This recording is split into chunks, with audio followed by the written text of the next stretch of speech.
get stuck.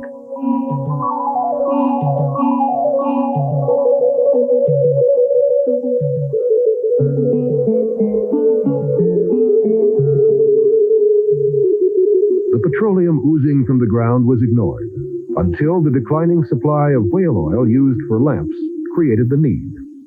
Then, just as gold production declined, black gold began to gush. In 1895, there were 300 oil wells on 160 acres in Los Angeles. By the 1940s, it looked like this. Soon, they had more abundant oil than water. At the turn of the century, San Francisco was the gateway to the Golden West. But its superb natural harbor, the Bay, was there because the Pacific Plate pushed against the continent along the line of the San Andreas Fault, creating the Coast Range of mountains. So San Francisco was built on the fault. In 1906, San Francisco was booming and proud of its brand new city hall. Then on the 18th of April, the earthquake struck.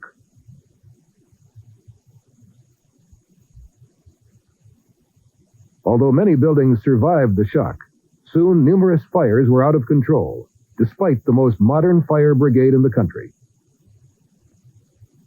The quake had smashed the water mains. The sewers were soon pumped dry.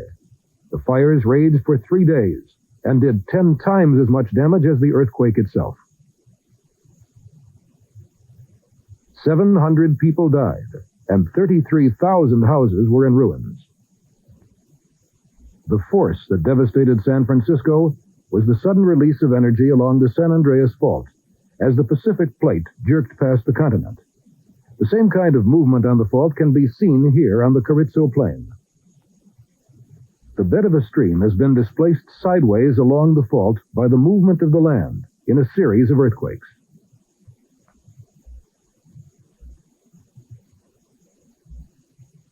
The Pacific Plate moves a relentless 2 inches every year, dragging the edge of the American continent with it, until the two plates suddenly jerk past each other, causing an earthquake.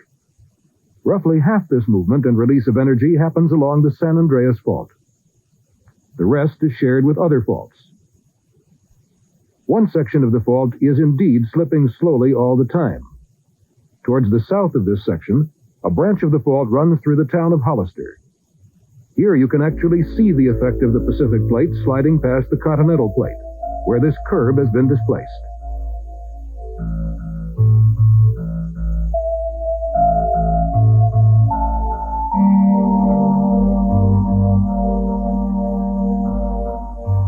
As the fault is slipping continuously, major jerks are not so likely, and the local earthquakes tend to be smaller, inconvenient rather than disastrous. It is when the San Andreas Fault does not slip that energy is stored, and the countdown to the next earthquake begins.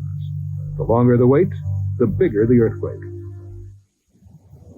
The San Andreas Fault takes its name from a lake just to the south of San Francisco.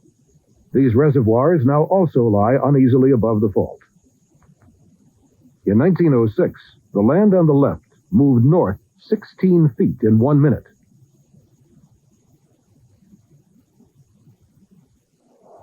Point Reyes moved northwards 20 feet. Scientists were astonished that the movements in an earthquake could be so great. The population of California was then 1.5 million. Now it is 24 million. Most of these 24 million do not have the slightest idea why California is the shape it is, or why San Francisco is on the fault. And many of its inhabitants are quite unaware of both the limitations and the dangers that the makeup of the continent imposes on their future. But it's no understatement to say that the forces that forged the state are now pulling it apart.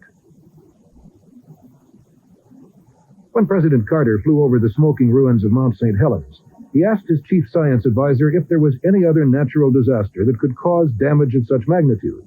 The reply was that the damage was insignificant compared with the disaster to be caused by the next great earthquake on the San Andreas Fault.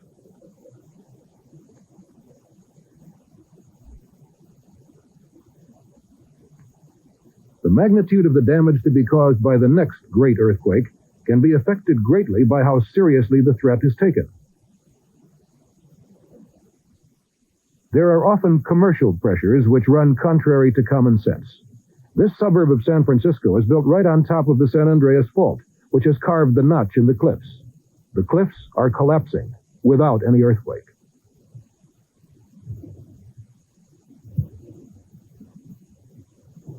It's not only in San Francisco that earthquakes occur. Much of California is crossed with fault lines which have caused quakes, from the Trinity Alps in the north to the Mexican border. This canal was displaced 14 feet 10 inches in 1940. It permanently changed the international frontier and the shape of the nation. In 1933, the Long Beach earthquake was not particularly strong, but it caused a public outcry when numerous schools built of brick collapsed. Afterwards, the Field Act was passed, laying down minimum construction standards. But in 1971, 45 people died when these hospital buildings collapsed in the Sylmar quake. They were built before the act came into force. Because major earthquakes are thought to be rare, there is little public interest in being prepared for them.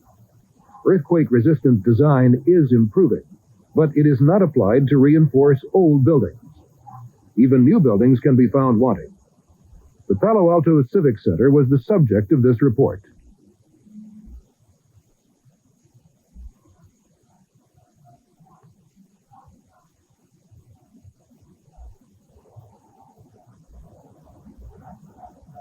Reports can differ, but the building is going to be reinforced, which is perhaps just as well, because the Palo Alto Civic Center contains not only the police station, but also the headquarters of the fire chief who coordinates the emergency services, which should act in the event of an earthquake.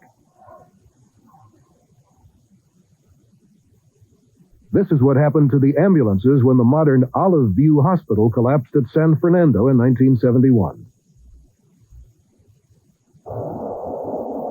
All over California, there are buildings inadequately designed for earthquakes.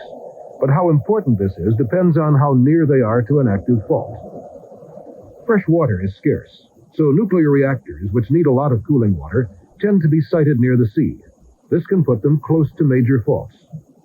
Nobody wants a reactor to break in an earthquake, so the history of nuclear power plants in California reflects the growing knowledge and professional and public concern about the way to design them for safe shutdown in the event of a quake.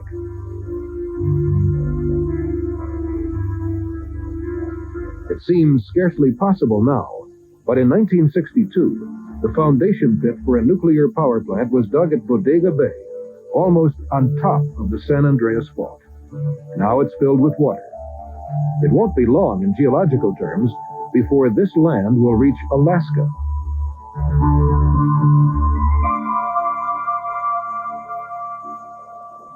The Bodega Bay site was abandoned in 1964. In 1968, plans for Bolsa Island were withdrawn because of a fault nearby. A site at Malibu was abandoned in 1973 because of faults close by. The same year, plans for Cape Mendocino were withdrawn. In 1976, Humboldt Bay Nuclear Power Plant was shut down for reevaluation. It remains shut down. In 1982, San Onofre Unit 1 was shut down for reevaluation. Actually operating in California are Rancho Seco and San Onofre Units 2 and 3. Construction of the Diablo Canyon nuclear plant began in 1970, but 1 year later, the Hosgri Fault was found 5 miles from the site. The design of the reactors had to be reinforced. A major problem facing engineers and architects is that there is still almost no real data on the effects of great earthquakes on large buildings, for the simple reason that great earthquakes are rare, and only in the last decades have the right instruments been available. It certainly does not help when inadequate design is affected by errors. Extra reinforcement to resist earthquake forces at Diablo Canyon was built back to front. Numerous other design problems have delayed construction and caused costs to soar. Geologists at Menlo Park, who ought to know about such things, raised a petition to have some of their own buildings reinforced. These are the extra girders that were needed.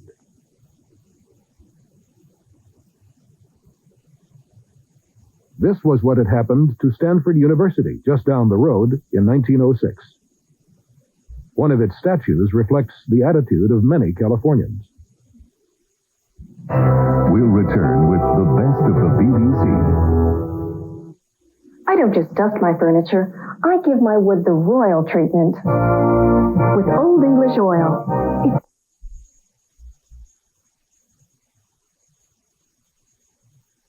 The fault will occur where a long section has stored up enough plate movement to break. In 1857, the northern part of the break slipped twice as far as the southern part. That means the southern part should break twice as often. But it is now calculated that 13 feet of movement is already stored in this section once again. It is also known that it can break here after 123 years, which means it could be 3 years overdue. Most earthquake scientists believe that this part of the fault could cause the next really big earthquake. The break could go all the way from the Tejon Pass to the Salton Sea. This time bomb might not go off this century, but it will happen. The longer the wait, the worse it will be. The earthquake of May 2nd, 1983 at Coalinga was a small event in the building of the Coast Range. It had a magnitude of about 6.5 on the Richter scale. The big one will be about 8.25. What this means is that the big one will not be twice as bad, nor 5 times, nor even 10 times. It will be as bad as 400 Coalingas. Palmdale lies near this potential break. Here there have been 12 major earthquakes in the past 2,000 years. They happen on average every 160 years, but there's a lot of variation. One could occur while you're watching this program.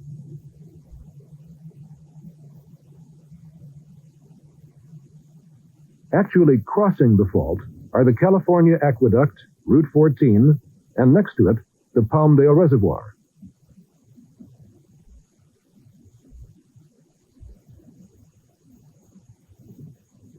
In 1857, the sideways movement on this part of the fault was as much as 13 feet. San Bernardino, like Palmdale and Lancaster, would be expected to suffer extremely strong shock. The nearby highway interchange between Interstates 10 and 15 could be damaged by intense shaking and ground failure.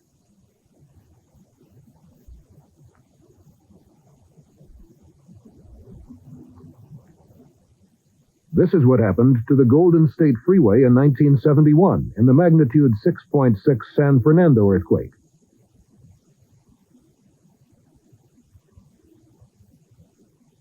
About 50 miles to the south, this line of palm trees marks water trapped along the San Andreas Fault. This part of the fault is complex and less predictable, but 36 feet of stress may already be stored. It has not broken for about 500 years. In the words of one scientist who studies it, when it goes, it will be a Lulu.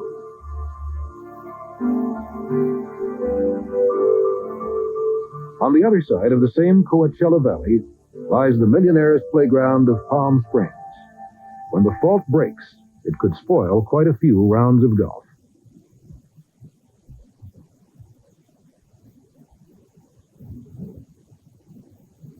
But there is another good geological reason why the greens might turn brown. It can take 1 million gallons of water a day to water a golf course here. There are 40 or so in the valley, and they use ancient water from beneath the desert. The level is falling in the wells. They are currently refilling this aquifer, buying water from the Colorado River. Demands on the water of the Colorado already exceed its actual flow, but money talks.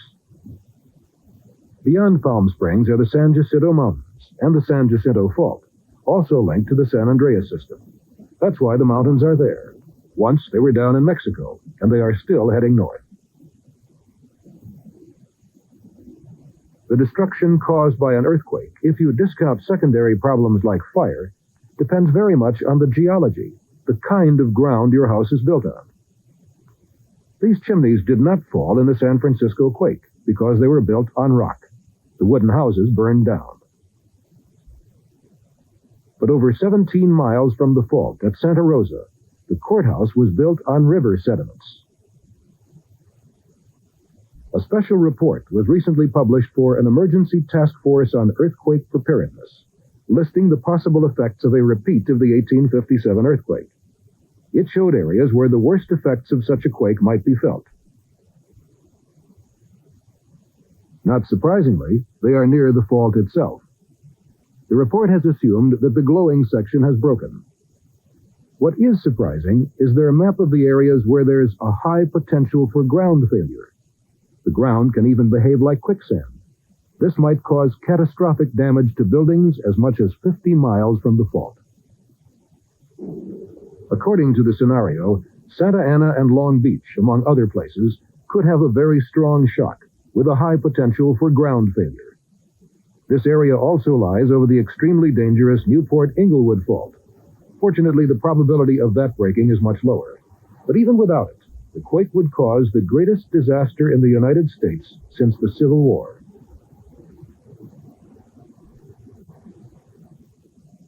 The scenario and a recent Federal Emergency Management Agency report make grim reading. They assume that between 3,000 and 14,000 people would be killed, depending on the time of day when the quake strikes. The worst time would be at 4:30 p.m., the start of the evening rush hour. A major fire of the San Francisco type should not occur, unless a strong Santa Ana wind is blowing. Yet, 200,000 families might be made homeless. Damage to the highway system would be locally extensive, with the interstate highways to the north and west closed. Many lesser routes would be blocked by fallen bridges, buildings, and power lines.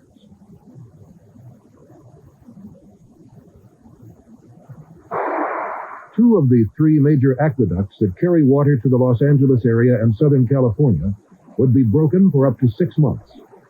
The Los Angeles aqueduct crosses the fault in a tunnel 250 feet below the surface. It would be difficult and hazardous to repair, with a continuing threat of major aftershocks.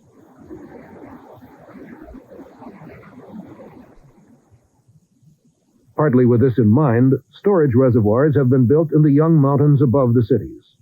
They are held in place by dams designed to resist a maximum credible earthquake, and their failure is considered to be unlikely.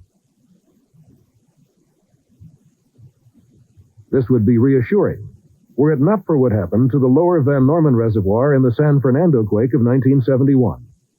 By sheer luck, the water level was low when part of the retaining dam collapsed. Otherwise, it would have flooded the residential area below. Earthquake scientists are especially concerned about the great increase in the number of tremors, small earthquakes, in 1980 and 81. Southern California appears to be jangling, as though a big shock were due. It's worth remembering that the long-term future of California may possibly be something like this. You might call it the ultimate ripoff.